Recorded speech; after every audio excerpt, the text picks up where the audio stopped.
Hello and welcome to another episode of Interview with a Schizophrenic. I'm your host, Duncan Singer, and today I have the great pleasure of having Georgie with me. Georgie is diagnosed schizophrenic from Australia. So welcome, Georgie. How are you doing today? Yeah, I'm good, thanks. I just remembered I didn't ask you d- your age or your location, but we'll stick with Australia, and you don't have to tell me your age. It's fine.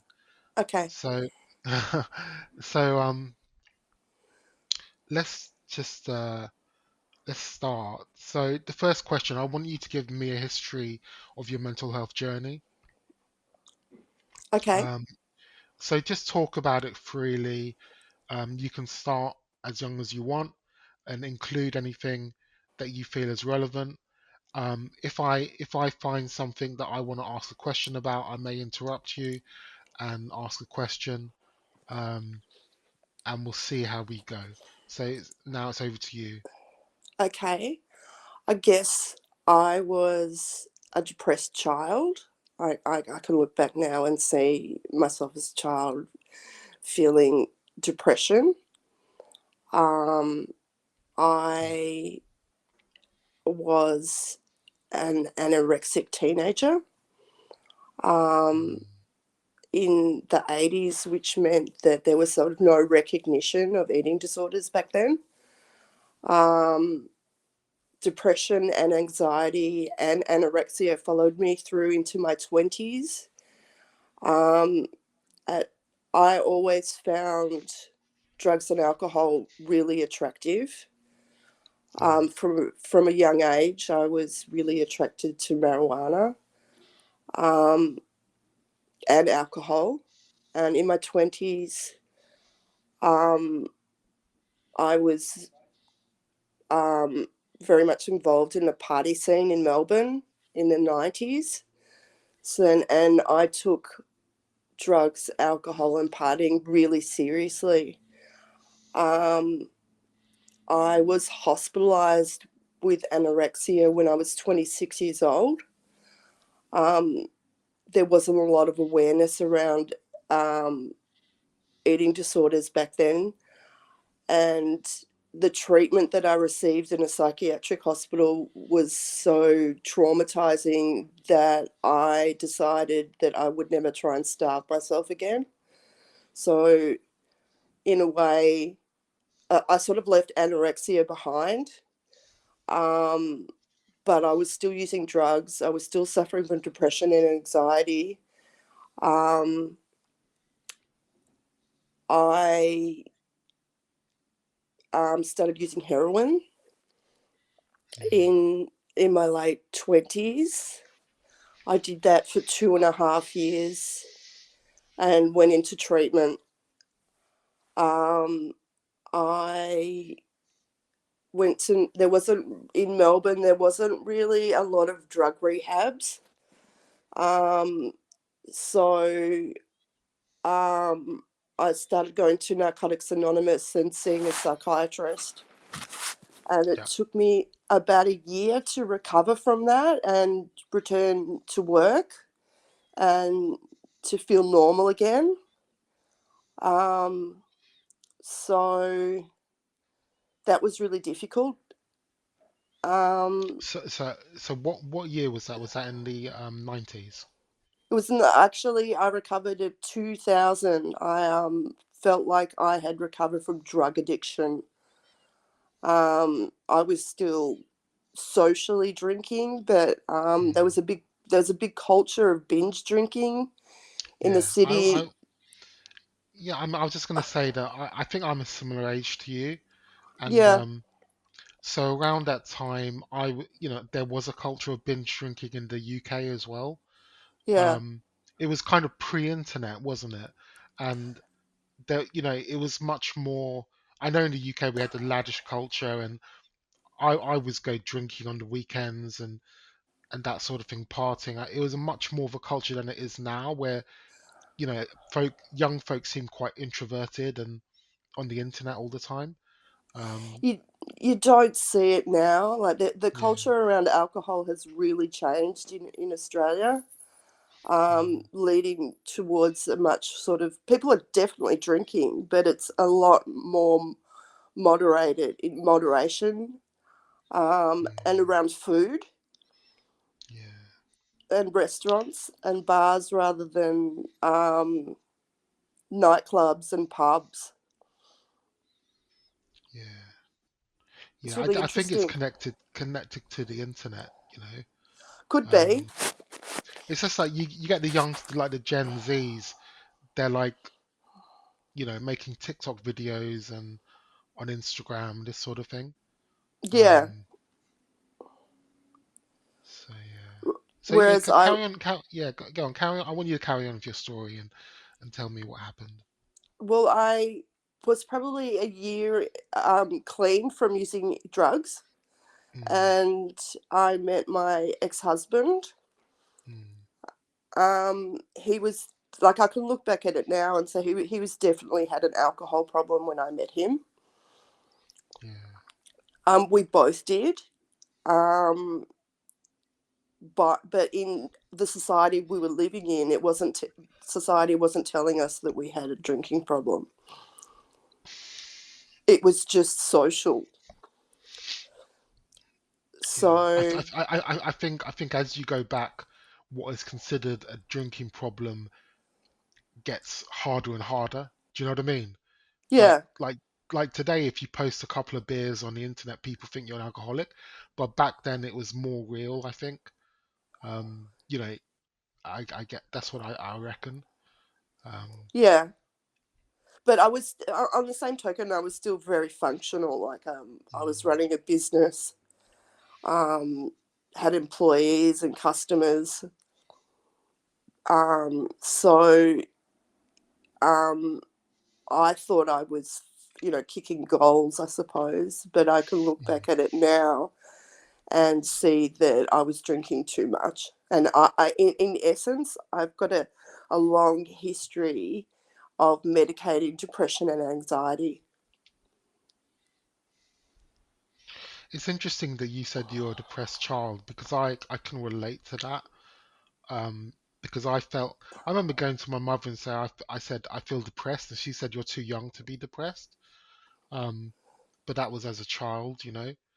Um, so I can relate to that as because I think that is the general thinking is depression is something about adulthood, not childhood. But Yeah, absolutely. yeah, I was, I felt awkward, uncertain, and unhappy. mm, I felt very different, mm. but I suppose most teenagers feel different. It's that age group, but it wasn't until um,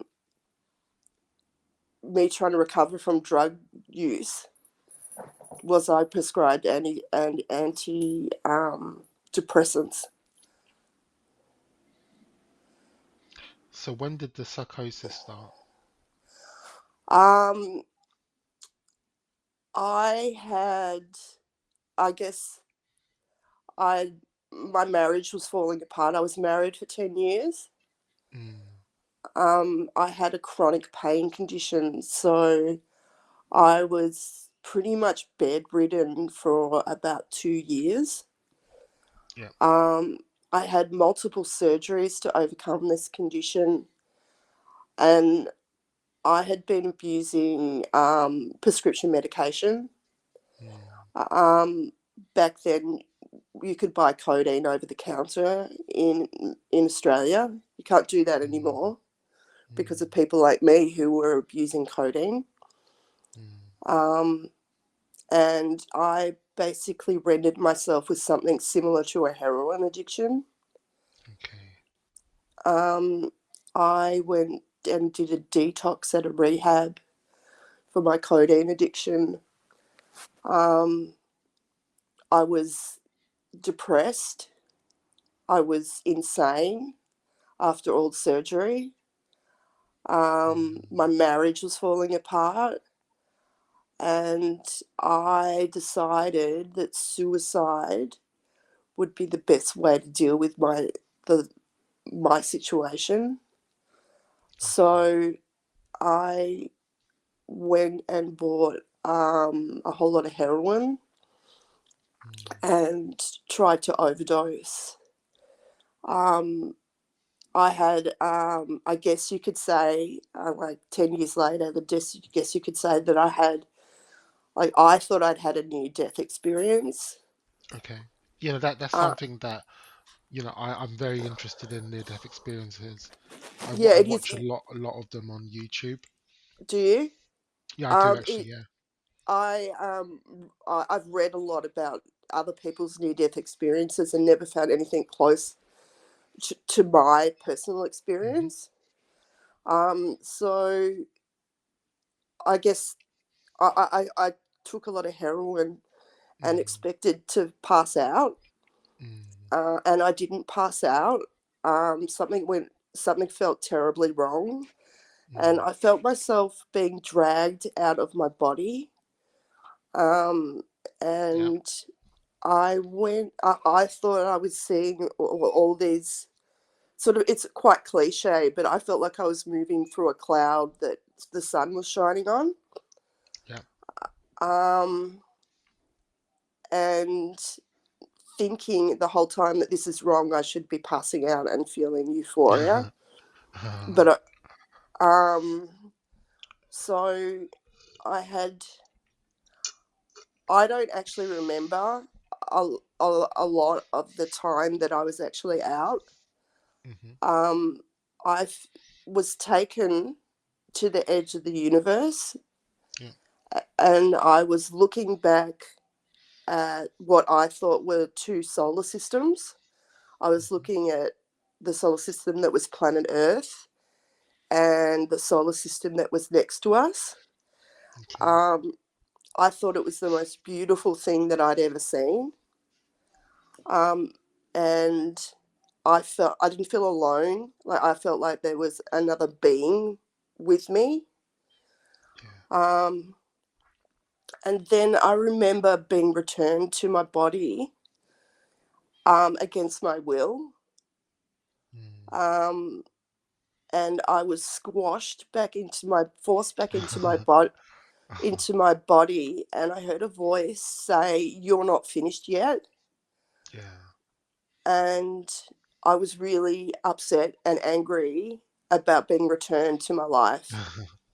So yeah, Georgie, I that does ring true to me. From what you said, that I've seen uh, NDEs where they talk about being in space and this sort of thing, and and also the being squashed back into the body. I know from what I've heard that it's supposed to be quite a tough experience. It isn't Um, nice. and yeah, and the fact that you were so miffed that you had to come back to life, you Yeah, know.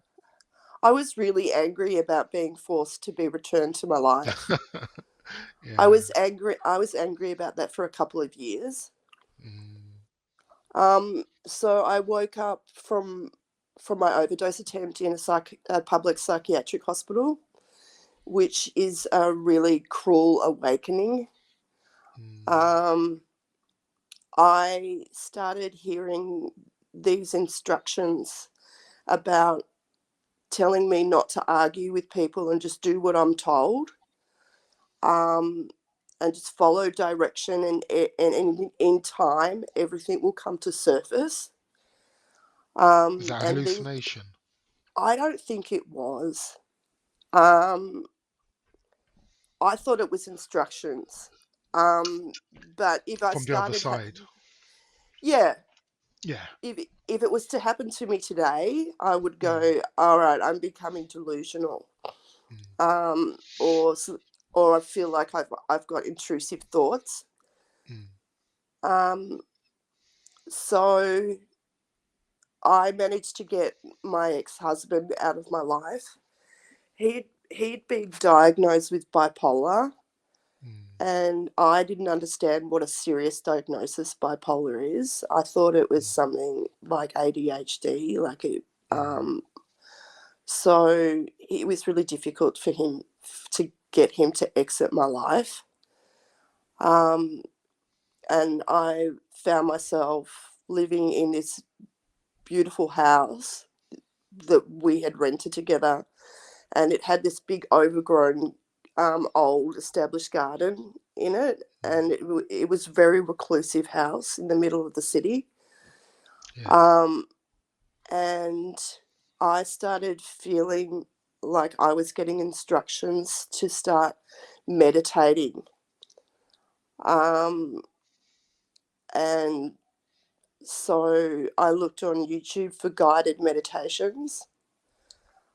Um, and spent, like, I was really traumatized in that situation, and it was incredibly stressful. I had a friend who had committed suicide. Um, I my marriage, like my husband was incredibly difficult, and my father was diagnosed with liver cancer, Okay. and all these horrible life events seemed to be jammed into one particular time for me. Mm. So I was sort of suffering from PTSD, and I um, I was advised to meditate rather than take Mm. medication. So I was meditating for maybe an hour and a half, 2 hours a day for a year and a half, um, opening my chakras Yeah. one by one. And it was a very profound experience. It was quite difficult, it wasn't easy. Um, like, I felt like it had completely altered my energy. Um, like Yeah. This. you hear about people talking about being connected to universal energy, and Mm. I think that's what happened to me. I felt incredibly connected to the universe. Mm. I felt big in the universe. I Mm. thought my chakras were massive. Mm. Um, so what I thought was, a mindfulness practice sort of consumed my life, I guess.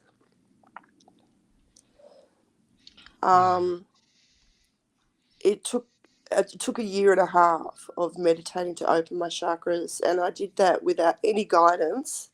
I Mm. was just listening to guided meditations on YouTube. Mm. Um, it was after all my chakras open that I guess I started hearing voices.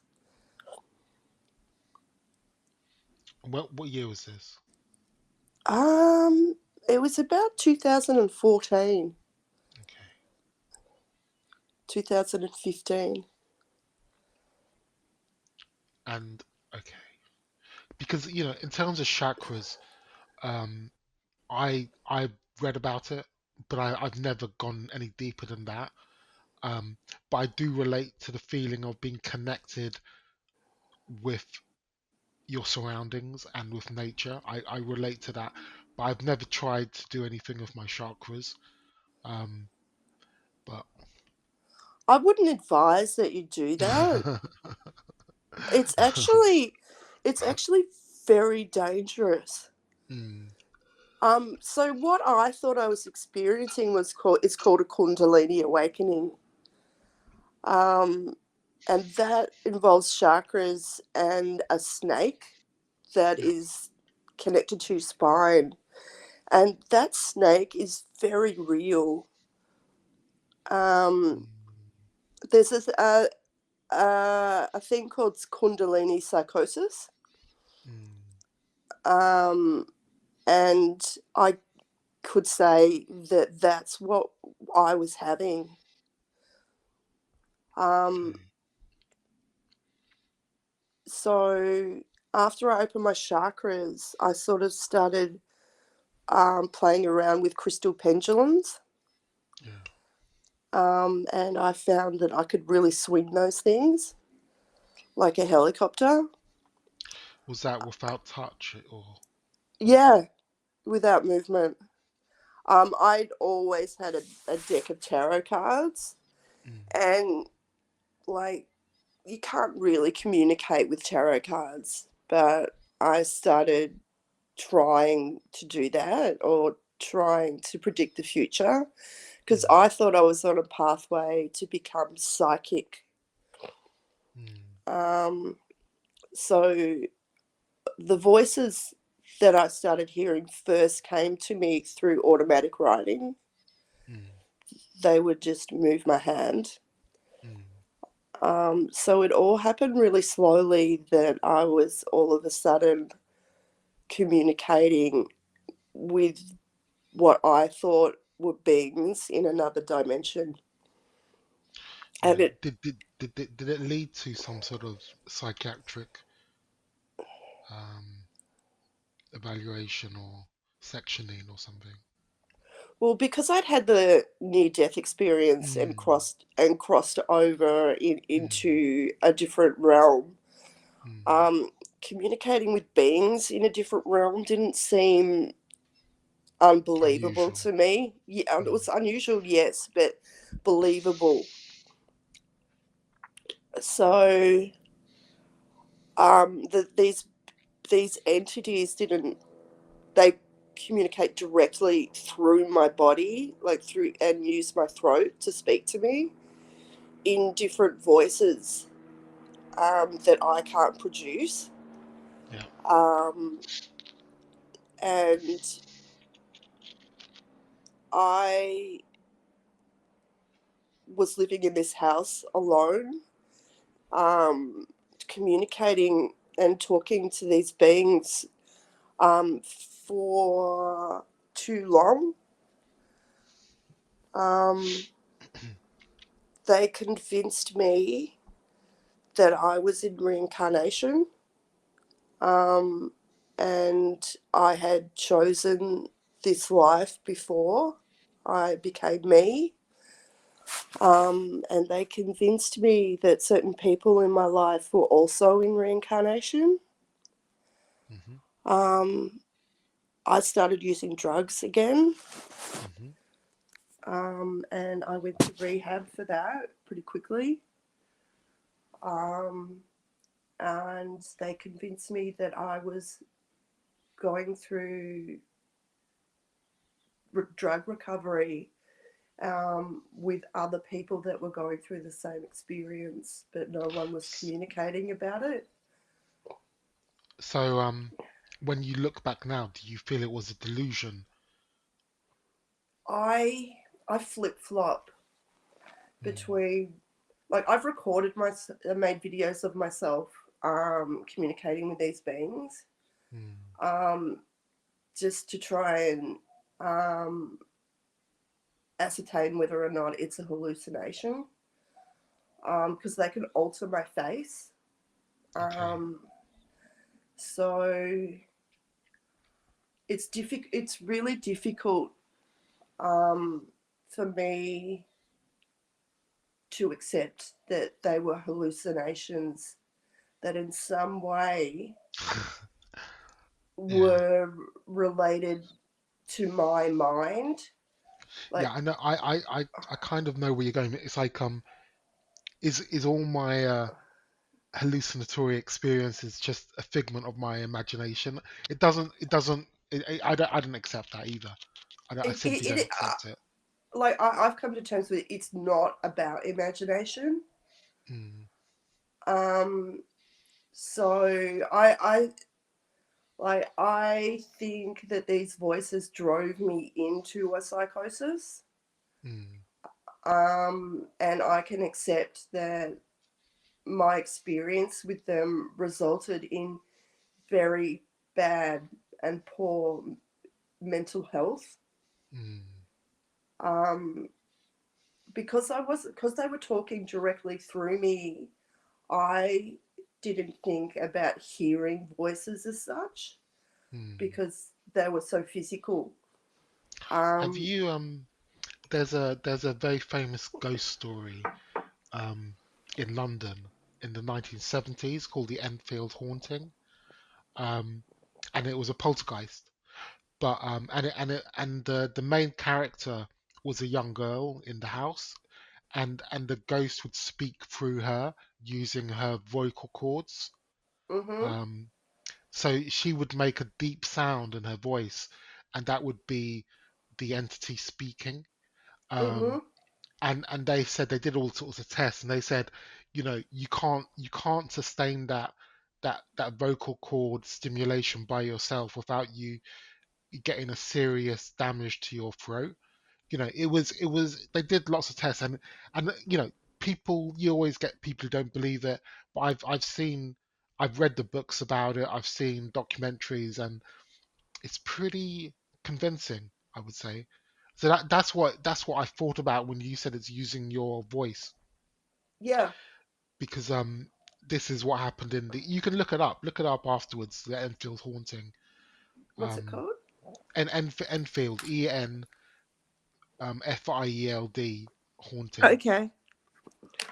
So it's a very, it's quite a scary ghost event that happened in the 70s.